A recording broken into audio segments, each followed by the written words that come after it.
हैं। बेदारों की दुनिया कभी लुटती नहीं दौरा, एक शम्मा लिए तुम भी यहाँ जागते रहना। आप मुत्तहिद हो तो बदल दोगे निजाम आलम, आप मुंतशिर हो तो शोर मचाना बंद करो। ये एक नाइंसाफी वाला कदम है। सरकार को हम कहेंगे इनको तुरंत से तुरंत छोड़ा जाए और तासुब परस्ती से ये सरकार निकले और बिल्कुल अमन पसंदी के माहौल में इस देश में काम करे। मुसलमानों के सब्र का इम्तहान न लिया जाए। इस मुल्क का मुसलमान वफादार है, गद्दार नहीं है, हजारों सबूत है। वैसे लोगों को हाथ नहीं लगाया जाए जो लोग अमन पसंद है। इस लफ्ज का आप इस्तेमाल कर रहे हैं, बिल्कुल मुझे लग रहा है कि इन्होंने मैं तो जंतर मंतर पर एनआरसी और सीए में कहा था कि इस मुल्क को टूटने से कोई बचा नहीं सकता, कानून अगर दो रंग का चलेगा तो। ये सलमान अजहरी एक बेबाक नुमाइंदा, हक की आवाज़, मुल्क के कोने कोने में जलसे के माध्यम से मुल्क के हालात पर जब रोशनी डालता है तो उसे गुजरात की सरजमीन से गिरफ्तार कर लिया जाता है। ये बिल्कुल असंवैधानिक है। इसकी जितनी मजम्मत की जाए कम है। मुसलमान मसलक की तरह से बटे हुए हैं। आज के वक्त में क्या करना चाहिए? कोई बटा हुआ नहीं है। अपने जगह पर कायम रह करके मुत्तहिद रहो, बिल्कुल अपने जगह पर कायम रहो और मुत्तहिद रहो। और मैं सभी मकतबे फिक्र के उलमा से गुजारिश करना चाहूँगा कि लिल्लाह किसी तरह की इस तरह तनकीदी बयानात, तनकीदी जुमले न बोले जिससे हमारी कौम आपस में बंटवारा हो। इस्लामिक स्कॉलर मुफ्ती सलमान अजहरी की गिरफ्तारी के बाद से जहां पूरे देश में ये कह सकते हैं कि मुसलमानों के बीच नाराज़गी देखी जा रही है, वहीं अब इसकी लहर कोने कोने शहर से लेकर मेट्रोपॉलिटन सिटीज़ से लेकर अब गांव तक पहुंच गई है। इस दौरान अभी मधुबनी में भी इसकी लहर देखी जा रही है कि लोगों में काफ़ी नाराज़गी है। ऐसे में हमारे बीच मौजूद हैं कांग्रेस के कदावर नेता और ये कह सकते हैं कि अभी ये अंजुमन इत्तेहाद मिल्लत के सरपरस्त भी हैं, साथ में मौजूदा डिप्टी मेयर भी अमानुल्लाह खान साहब। सर, इस्तकबाल है आपका। बहुत बहुत शुक्रिया हिंदुस्तानी मीडिया को। क्या कहना चाहेंगे आप जिस तरीके से देखिए इनकी गिरफ्तारी हुई है?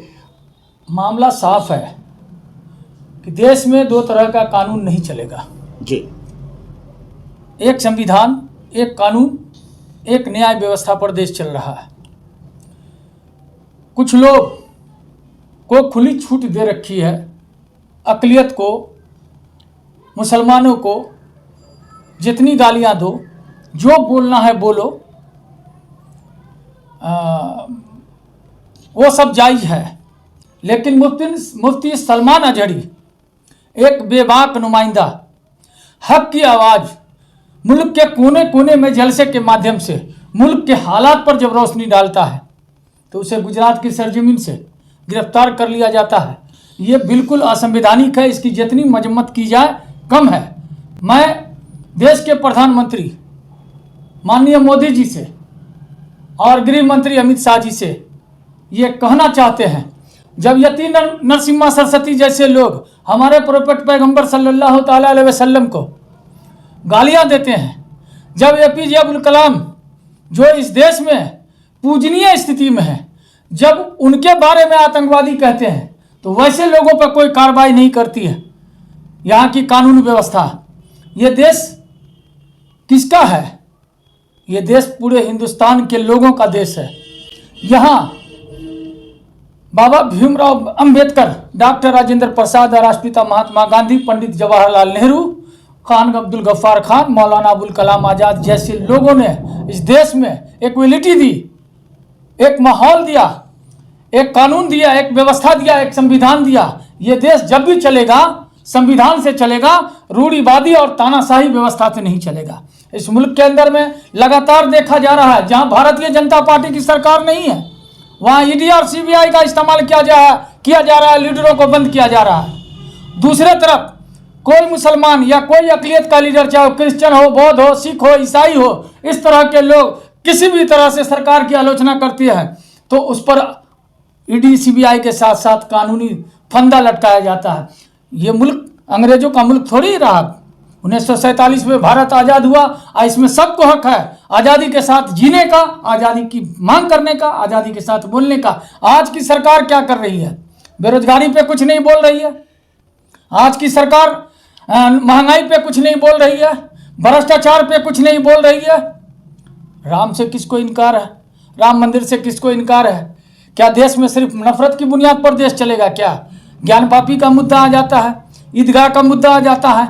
ये एक बहुत बड़ा प्रश्न चिन्ह है। क्या कौम को लड़ाना चाहते हैं? क्या हिंदू मुस्लिम सिख ईसाई का नारा खत्म हो गया क्या?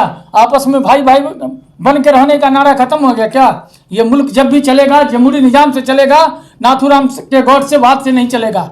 ये मुल्क चलेगा तो भारत के संविधान से चलेगा। खान साहब, हम बात करेंगे, अभी सलमान अजहरी के बारे में बात कर रहे थे, आपको भी आपकी भी तस्वीर देख रहे हैं साथ में, कब की तस्वीर है? बिल्कुल, दरभंगा में सलमान अजहरी साहब आए थे।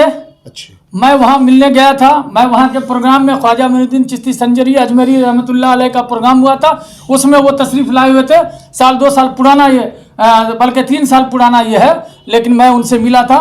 बहुत ही नेक, और कह तो रहे हैं कि इस मुल्क के अंदर में कहीं से भी मुसलमान फस्ताई ताकतों से, रूढ़िवादी ताकतों से नहीं जुड़ा हुआ है और भारत के आईन और दस्तूर के मुताबिक सब्र कर रहा है। सरकार मुसलमानों का मिनटों का इम्तिहान न ले, उसका सब्र का बांध टूट जाएगा तो मुल्क में बेचैनी और तबाही आ जाएगी। इसलिए वैसे लोगों को हाथ नहीं लगाया जाए जो लोग अमन पसंद है। इस लफ्ज का आप इस्तेमाल कर रहे हैं, बिल्कुल, मुझे लग रहा है कि इन्होंने मैं तो जंतर मंतर पर एनआरसी और सीए में कहा था कि इस मुल्क को टूटने से कोई बचा नहीं सकता, कानून अगर 2 रंग का चलेगा तो। इनकी तकरीर को सुनिएगा आप तो कहीं भी नहीं लगेगा कि इन्होंने कोई ऐसी बात की है जो कानून के अलग हो। एक शेर बोला क्या, यहाँ तो एक से एक मनोहर राणा ने कहा था, क्या क्या शेर व शायरी लोगों ने किया है, लेकिन आज क्या वजह? एक टारगेटेड है। ये प्लान सलमान अजहरी को गिरफ्तारी का नहीं है, ये एक बहुत बड़ी साजिश है। ये नब्ज पर हाथ डालने की कोशिश की गई है। कल मौलाना महमूद मदनी का नंबर आएगा, कल सज्जाद नुमानी का नंबर आएगा, परसों तौकीर रजा का नंबर आएगा। इस तरह टेस्ट किया जा रहा है। ऐसे में क्या करना होगा मुसलमानों को? कुछ नहीं, जेल भरो अभियान, पूरे देश में एक मूवमेंट बनाना होगा। गलत लड़ाई नहीं लड़नी है, हम लोग को संवैधानिक लड़ाई लड़नी है। संविधान के दायरे में रह के अपने हुकूक की लड़ाई लड़नी होगी।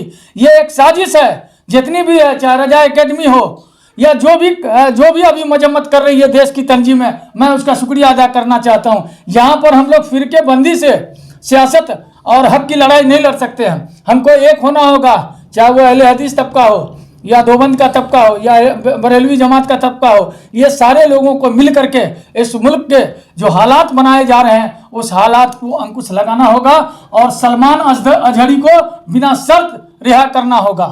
एक बात कहना चाहेंगे, बेदारों की दुनिया कभी लुटती नहीं, दौरा एक शम्मा लिए तुम भी यहाँ जागते रहना। आप मुत्तहिद हो तो बदल दोगे निजाम आलम, आप मुंतशिर हो तो शोर मचाना बंद करो। ये एक नाइंसाफी वाला कदम है। सरकार को हम कहेंगे इनको तुरंत से तुरंत छोड़ा जाए और तासुब परस्ती से ये सरकार निकले और बिल्कुल अमन पसंदी के माहौल में इस देश में काम करे। मुसलमानों के सब्र का इम्तिहान न लिया जाए। इस मुल्क का मुसलमान वफादार है, गद्दार नहीं है। हजारों सबूत हैं। राजीव गांधी जी को किसने मारा? आप बता सकते हैं? इंदिरा जी को किसने मारा?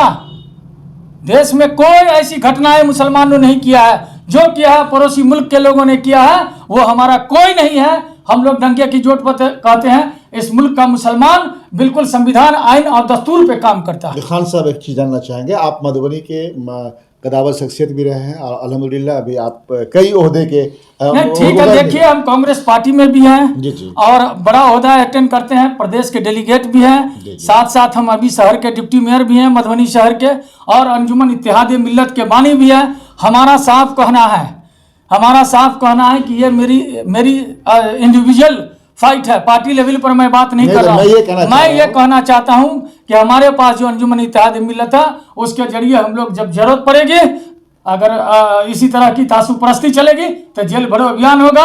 जिस तरह राष्ट्रपिता महात्मा गांधी का नंबर था, हम नारा था, करो मरो की स्थिति में हम लोग आ जाएंगे। मधुबनी के मुसलमानों को क्या कहना चाहेंगे? मुसलमानों को हम यही कहना चाहेंगे कि सब लोग अपनी आंख को, कान को और दिमाग को खोल के रखे। इस मुल्क में आज पूरे देश में मोहब्बत की दुकान राहुल गांधी जी लगा रहे हैं। क्या कहना है उनका? नफरत खत्म करो, मोहब्बत का पैगाम दो। उसी पर आज पूरे देश में देखिएगा, भारत जोड़ो न्याय यात्रा में हजारों हजार लाखों की भीड़ जमा होती है। नेताजी आप चले गए मोहब्बत की दुकान नहीं, नेताजी को नहीं, मुसलमानों को मोहब्बत की मुसलमानों को नहीं, वो देश को कह रहे हैं, देश के युवाओं को कह रहे हैं कि बेरोजगारी पर लड़ो, भ्रष्टाचार पर लड़ो, और नौकरी के नाम पर लड़ो।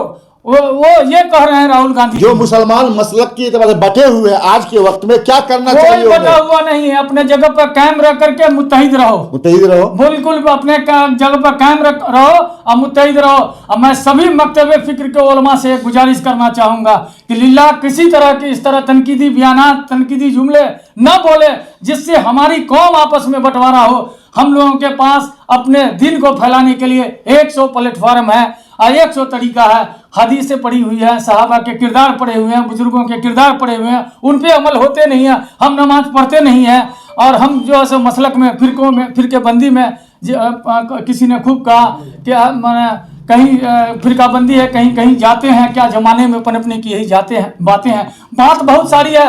हम फिर कहना चाहते हैं मोदी जी को और शाह जी को, इन लोगों को ये कहना चाहते हैं कि सलमान अजहरी के साथ जो नाइंसाफ़ी हुई है उसका जल्द से जल्द उसकी रिहाई हो, उसके रिहाई की मांग करते हैं, वरना सरकार इसका खामियाजा भुगतने के लिए तैयार है। बहुत बहुत शुक्रिया आपका।